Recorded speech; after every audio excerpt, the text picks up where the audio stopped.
తెలియజేసుకుంటూ ఈరోజు మనందరికీ స్ఫూర్తి, మనందరికీ ఒక తండ్రి స్థానంలో అన్న స్థానంలో ఉంటూ ఈరోజు డోక్రా మహిళలకు రూపకర్త, డోక్రా మహిళల మానస పుత్రికగా ఉంచినటువంటి 4వసారి ముఖ్యమంత్రి అయిన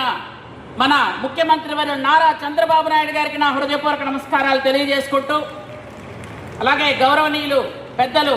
బీజేపీ రాష్ట్ర అధ్యక్షులు మాధవ్ గారికి,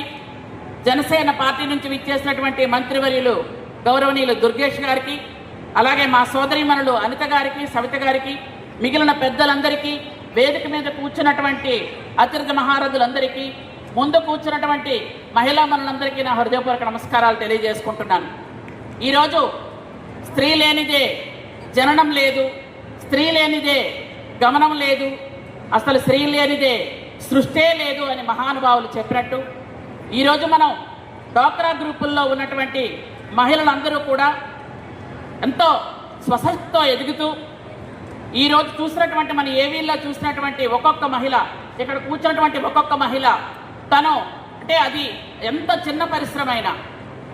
పారిశ్రామికవేత్తలుగా ఎదగాలి అన్నది మన ముఖ్యమంత్రి గారి ఆలోచన. అది మన ఇంట్లో చిన్న చిన్న వ్యాపారాలు, అప్పడాలు వడియాల నుంచి వాళ్ళు కూడా వ్యాపారవేత్తలే, టాటా బిర్లా చేసేది కూడా వ్యాపారమే. కానీ మన మహిళలు స్వశక్తితో ఎంతో ఆత్మ గౌరవంతో ఈరోజు చంద్రబాబు నాయుడు గారు చూపించిన మార్గంలో నడిచి ఈరోజు ఒక్కొక్కరు లక్షలు సంపాదిస్తున్న మహిళా మనులందరికీ మరొకసారి హృదయపూర్వకంగా నమస్కారాలు తెలియజేసుకుంటున్నారు. ఈరోజు గౌరవ ముఖ్యమంత్రి గారు మనకి సూపర్ హిట్ చేశారు. ఈరోజు సూపర్ 6 పథకాలలో మన అన్ని పథకాలు కూడా మహిళలకు ఉద్దేశించిన పథకాలే. స్త్రీశక్తి కానీ, అలాగే అన్నదాత సుఖీభవ పథకంలో కూడా మహిళా రైతులు ఉన్నారు, అలాగే తల్లికి వందనం కానీ, అలాగే మనం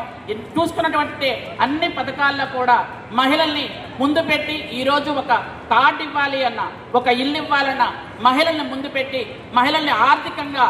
ఎదగడానికి